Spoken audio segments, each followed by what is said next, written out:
प्याल मुख ग्रास त्रास निर्नाश हेतवे श्रीमद्भागवतं शास्त्रं कलौ कीरेण भाषितम्। काल ब्याल मुख ग्रास त्रास निर्नाश हेतवे। श्री सूजी महाराज कहते हैं, हे शौनकादि ऋषियों, आप इस कलिकाल के जीव को ऐसा मानो। बड़ा सुंदर एक उदाहरण दिया महाराज। कहा कैसे? कहा जिस प्रकार एक बहुत बड़ा अजगर है महाराज, बहुत बड़ा सर्प है। वो अजगर अपना मुख खोल करके बैठा है महाराज। उसने अपना मुख खोला हुआ है और उस मुख के भीतर हम लोग बैठे हुए हैं। कहा हम लोग कब तक जीवित हैं?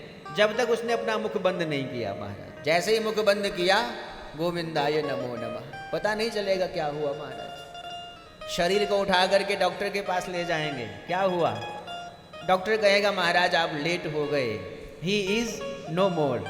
अब ये नहीं रह गया महाराज, चला गया, प्राण उड़ गए।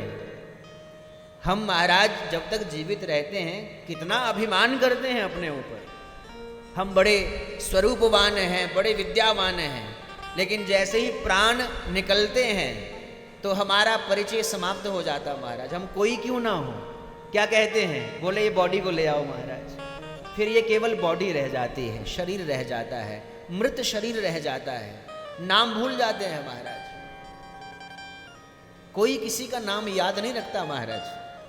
आप सभी घर परिवारों में रहते हैं, शायद ही महाराज कभी उठ करके अपने पिताजी को अथवा दादाजी को, दादी को याद करते हो, मुश्किल ही है।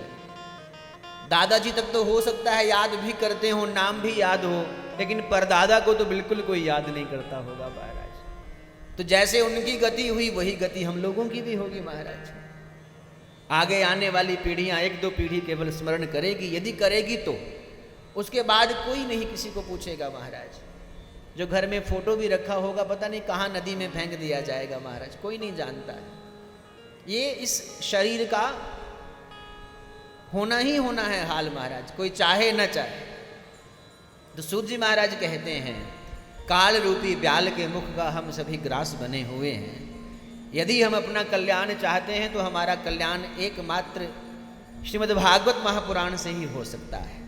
श्रीमद्भागवतम शास्त्रम कलौ कीरेण भाषितम। कहा महाराज कलिकाल में सुखदेव जी महाराज जी के द्वारा जो कहा गया श्रीमद्भागवत महापुराण की कथा है, यही इस कलियुग के जीव का कल्याण करने का अति सरल साधन है महाराज। इसलिए इसकी शरण में जाना चाहिए।